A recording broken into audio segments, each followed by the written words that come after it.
Here are 5 money mistakes that I've made in my life that I'm going to share with you, hoping that you don't make those same mistakes. All right? If you're watching this video and you're especially if you're younger, 18 to 25, you really need to pay attention, because what I'm about to tell you could set you up to be very well off by the time you reach my age. You know what I'm saying? And if you're older, it doesn't matter. It's never too late, you know, unless you're like 85 years old or something like that. But it's never too late. You could always make adjustments. All right, here we go. 1, I financed and used credit cards on liabilities. I used credit cards and I financed liabilities. Cars, watches, buying bottles, partying, spending all this money on car parts, just spending money that on vacations, things that are liabilities, not assets. You know, Lee, what the hell's a liability? Simple. A liability is something that takes money out of your pocket. A liability is something that takes money out of your pocket. An asset is something that produces money for you, something that puts money into your pocket. Okay, so I financed and I used credit cards on things like that. Okay, and that was a mistake I made. What I should have done, and mind you, I did pay cash for some cars, but I did finance cars in the past that really messed me up, you know. And so those are the mistakes I made. And the best thing I could tell you is, look, if you're gonna go pay for cars, pay cash for a car. Just listen, man, I know you want the BMW. I know you want that car. I know you want that freaking car so you can show it off to your friends or social. I know, I understand. I've studied this stuff, you know what I'm saying? I study human behavior. I know why you want that high-end car. I know. You want that Mercedes, you want the Benzo, you want the G-Wagon, you want that car that you really can't afford because you want to show off to your friends. I know what the need is. Don't do it. If you want to be financially well off, don't do it.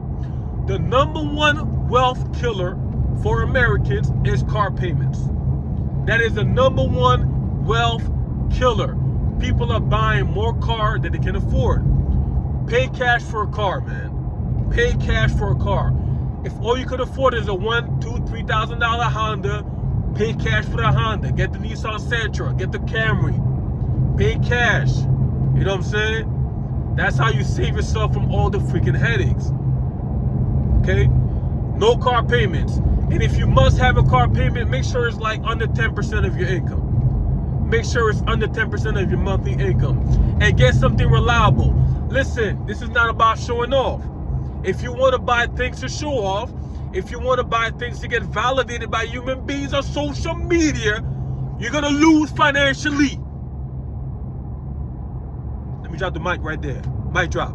2, lifestyle inflation. I started making some money, and I'm not going to lie. The apartment was nicer, you know. I had 3 cars. 3 cars under all 3 were financed. Lifestyle inflation. Hey, I'm making this money every month. Hey, screw it, right? The hell with it. Let's have some fun. That's not a way to go. Because for that time frame, I was living literally paycheck to paycheck. I was making this amount of money every month, and I was spending that amount of money every month, which means I had very little margin. Okay? And a lot of people do that. They start making some money, they start making 5, 10 grand a month or more. You have people making millions. You know, they're making millions and they spend millions. So lifestyle inflation is something that will mess you up financially. Don't do it. You start making more money, you don't have to start upgrading everything. You don't have to start upgrading everything. You know, if you live in a very bad area, okay, maybe you want to move. If you have a car that's falling apart, okay, maybe get a nicer car, but don't go crazy. Don't start going from a $1,000 apartment to a $3,000 penthouse in Miami. Don't have your Honda Accord that's still running and then go try to upgrade to a freaking Maybach or Mercedes Benz, $100,000 car. Don't do it. Don't do it. Don't do it. It's a waste. It's not worth it. The people that you're trying to show off to will not be there when your bills get tight and money is tight and you lose your job and now your income is gone, but you have this lifestyle to maintain. Don't do it. Don't do it. Don't increase your lifestyle once you start making money. Save more money, and then point number that I'm about to get to, you really have to have margin and use that money wisely. Save more and do what I'm going to talk about in number 4. But before we get to number 4, here's number 3. I paid for things with active income. I paid for things with active income. What does that mean? That means you make your money from your job. You're making your money. You're making 1,000, 2,000, whatever, 3, 4, 5, 10,000, 12,000, 20,000, whatever you're making every month, right? That's active income. If you stop working, what happens to your income? The income is no longer there. You're no longer making that money. So I use active income to pay for things. What I should have done was put my active income and invested that active income into assets that would give me passive income. Rich people, what they do is they take their earned income, active income, they don't buy a bunch of crap first. What they do is they go buy assets.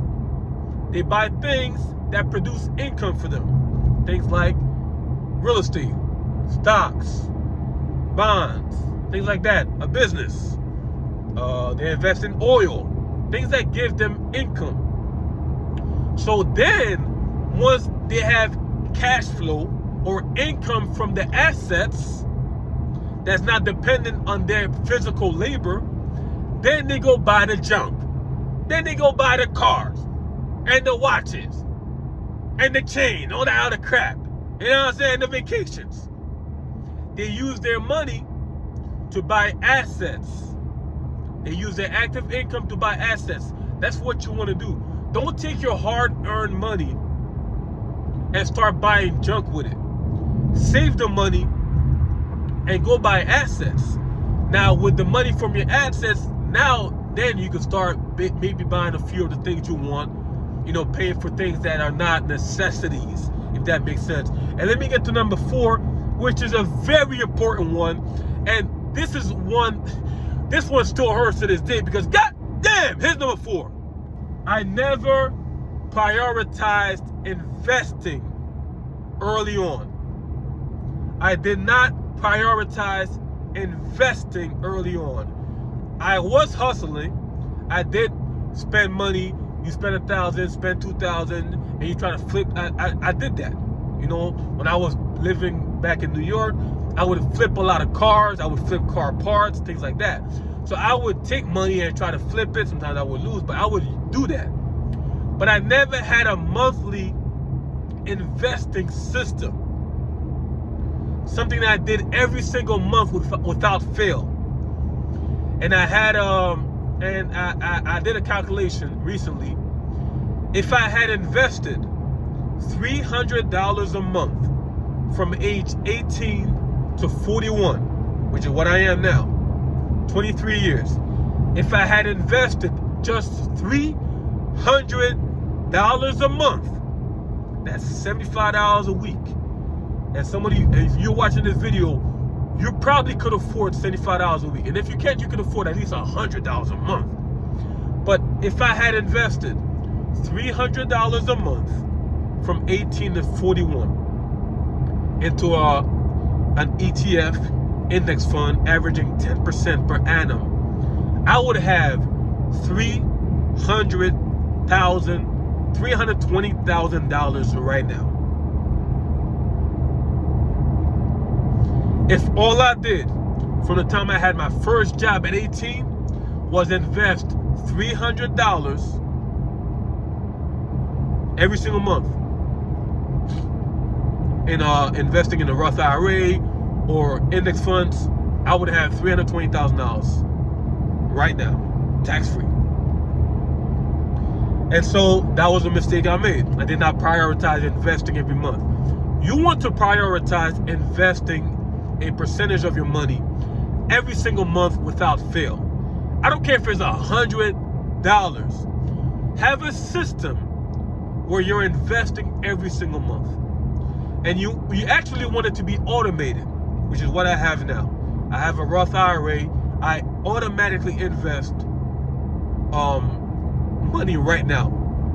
And I'm going to do a video about how to automatically invest in a Roth IRA and how to set that up one time. Okay, so I did not prioritize investing every month, every single month, without fail. You want to be investing every single month, especially if you're young. If you're young watching this video and you're 18 and you invest just $100 a month, you can retire at 65 with over $3 million. So if you start early, the earlier the better. But if you're older, you have to really prioritize it now. Okay? Don't wait till later. Really prioritize it. And let me get to number 5, because this is a very important one. 5 is this. I didn't take the time to learn how money works. I did not take the time to learn how money works. Most people are not taught about how money works. Let's be honest. You're taught to go get a job. You're taught to go to school, get a job, then go to school, go to college, get a job, get a profession, and then just go work for a company, and then work for 40 years and retire in 40 years. That's what you're taught. You're not taught about how money works. So I started late to buy books on money. I didn't take the time to learn how money works. And so if you're not born in a family of wealthy people, which is the majority of us, you will not know how money works. And here's how money works. This game of money is a game of offense and defense. Offense and defense. Rich people play a lot of offense, but they play good defense as well. Rich people set up multiple streams of income. They don't have just one income. They have multiple streams of income. The average millionaire has 7 streams of income, which means they play a lot of offense, but they also play great defense. What does that mean?